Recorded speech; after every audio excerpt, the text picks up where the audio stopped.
What's up, guys? How y'all doing? Bachata Rockstar here, doing another educational Star Realms video, Star Realms replay. A lot of good stuff in this game. Very interesting things to think about, talk about. Trade row control, uh, keeping cards away from my opponent, figure out a plan, but then changing it on the fly. Um, Making individual buys to thwart my opponent's plans, and lots of good stuff. It's a really interesting, really in depth. Gonna be pretty long too, so strap in. Here we go. All right. So turn one, I pick up Unity Fighter and Blob Miner. Fairly standard purchases. I get a scrap early. I get a lot of trade early. We've got some big stuff out there. This is the plan. My opponent buys the farm ship. I think this is a little odd. Simply because I think he could have gotten Orbital Shuttle and Explorer, which would have given him more trade. And you can always scrap the Explorer, and there's two big bases out here, which adds value for the Orbital Shuttle. But Farm Ship's not a bad buy. It's good. It scraps itself. It gives you 3 trade. It gives you a cycle. I'm not opposed to this play. I think the Orbital Shuttle Explorer play is a little better. Okay, so I know he bought a yellow. So already I'm going to do my first, what's called a hate buy, or taking a card away from your opponent by buying this light cruiser. I don't want him to combo yellows. Yeah, I leave him the orbital shuttle, but I'm actually okay with that. My thinking is I'll let him get trade, and then I will start attacking him. So that's kind of the thing. And also, like I said, to just keep yellows away from him. So he gets the orbital shuttle, which is fine. It's going to allow me to get the blob miner, which is great, and then I'll be able to scrap here. So I'll have 2 blob miners and a light cruiser. I have plenty of trade. I have a little bit of damage. Things are looking good. We scrap the gate ship. I don't want him to pick up the gate ship and then pick both of these up. So it's a fairly good play. I think an argument could be made to scrap the cards that are better, but this card allows him to get both of these cards, so we don't want that. And I'll still be able to pick up this second blob miner, which is going to be great. So we're looking pretty good. Plenty of trade, plenty of damage. He picks up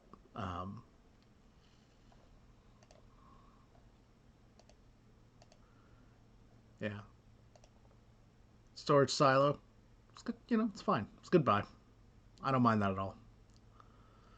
It's a base. I don't necessarily have that much damage. I have more than him, but he's got, he'll be able to combo this with other cards and stuff. I think it's fine. I've only got 3 trade. Patrol bot, looking good. Now we pick up a little more damage. We pick up a little more trade. Things are fine. And I force my opponent to discard, which is great. Ooh, darn. I was kind of hoping he didn't have the 6. But he picks up the Fortress, which I think at this point is actually the wrong play. I think it's a little redundant. He's already got plenty of trade at this point, so picking up something that gives him more trade is, I don't really like it. I'd much rather he pick up Infested Moon. It's 4 damage. There's a trade wheel out there. I've got a lot of blobs, so it's going to go with my deck a lot better. So I think in this case, he made a play that's good for his deck, but is also good for mine, when he could have made a play that would severely hamper my deck, but also help his. So his plus-minus here is actually worse, given this play. But he does pick up he does pick up the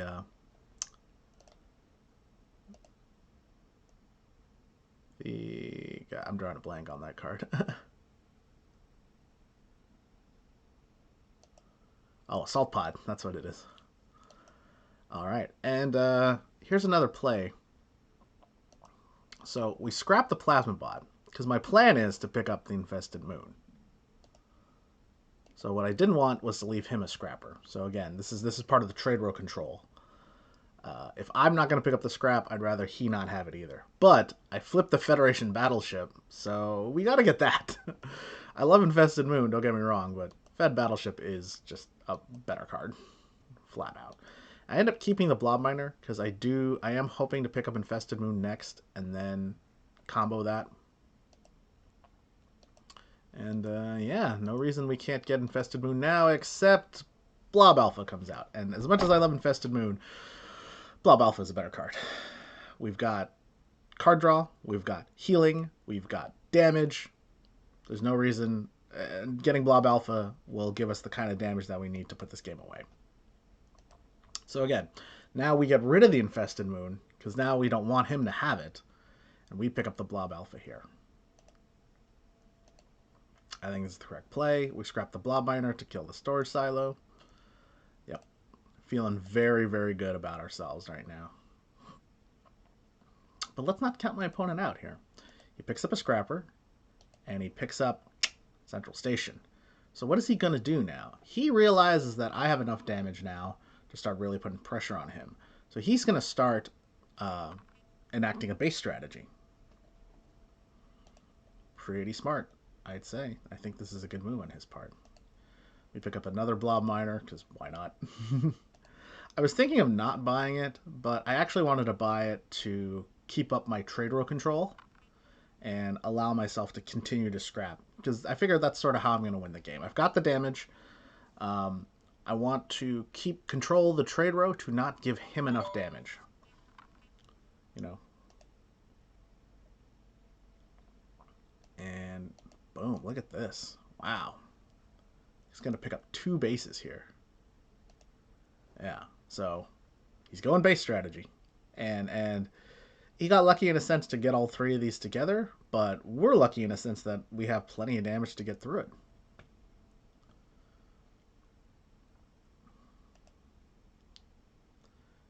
And they were just scrapping the Frontier Fairy to not give him any healing, because we know that we're going to have enough to pick up the Destroyer Bot and the Orbital Shuttle. So we're going to focus on scrap, and we're going to take away bases from him.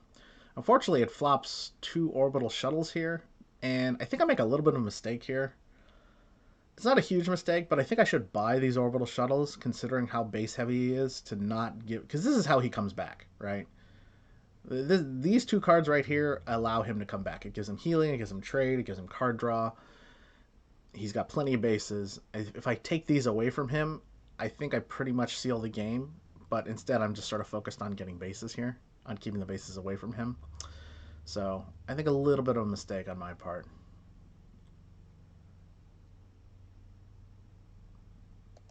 And I think this is a little bit of a mistake on my opponent's part. He should have grabbed both of these. Like I said, he should be playing the long game. He's got a lot of bases. He should just be playing very defensively and acquire damage a little bit later. Light Cruiser is a good card, and maybe he's concerned that I'm just going to protect myself too much. But I don't have a lot of bases, and I don't have a ton of healing. I'm mostly damage and scrap focused, so I think it would actually behoove him to grab these Orbital Shuttles and then just put up a giant wall. But I actually, you know, again, I don't think it's a huge mistake. I do think this is fine. He does have a lot of yellows, so it's hard to say. It's hard to say. I think the Orbital Shuttles are the better play, though, personally. But I don't think either one is a huge mistake. And so now I'm buying Orbital Shuttles just to keep it away from him. Yeah, so he gets the Crusher. And Patrol Boat is fine. I think he should have grabbed the Orbital Shuttle, but it's alright. Ooh, I see the Obliterator. I want that Obliterator. Oh, man, don't think it. But I keep the Orbital Shuttle away from him, so that's fine. And we get a little lucky here, as he does not have enough to get either one of these. So, again, we're going to do another sort of trade roll control-y play. We're going to scrap the Parasite and then buy the Obliterator.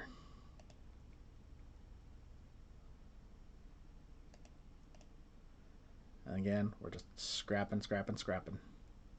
Yep. Getting rid of all our cards. We just made our deck super efficient there.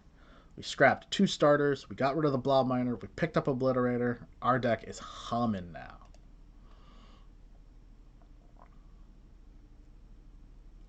And the other thing is, too, is look what this has done to the trade row. It's really given him no way to come back. And that was kind of the point, was to give him no way to come back. To really just say, your options are limited. You have to win with the deck that you have, and the deck that we have is better than the deck that he has.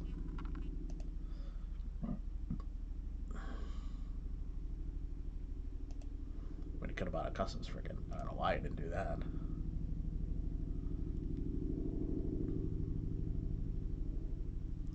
These turns pretty much play themselves. And see, now he's not really drawing anything. His deck is a little inefficient, at least compared to ours. And certainly when you got the granddaddy, the Blob Alpha. Yep, and then you can do. And then he just draws poorly, and we have 7 damage, and he concedes. Well, so it turns out, I guess not quite as long of a video as I thought it was going to be. Um, Not a ton to say on each individual turn, but the thought process is there in a sense that we're always trying to buy cards to thwart our opponent's plans. And so what happens is when you buy a card to keep it away from your opponent, you're also adding it to your own deck. So what that can do is it can start to alter your plans. You're like, oh, this card's good for my opponent, but now I have that card, now I can do something with it. So every card that you buy, you not only keep it away from your opponent, but you're also adding it to your deck. And so what you really want to be thinking is, how does each card that I buy allow me to win the game, allow further my strategy? When you blunt your opponent's strategy, it means it's going to take him longer to figure out how he's going to win the game. So really what I was doing was most of decisions I was making in this game were based off of what my opponent had done previously. And I'm like, all right, I need to do this, I need to do that. And I did a lot of trade roll control here. This is why I prioritize the blob miners so much, is because they give you a lot of trade, but they also allow you to keep cards away from your opponent. So you notice several times I bought a 5 or a 6 drop, but then also removed a 5 or a 6 drop from that my opponent would have wanted.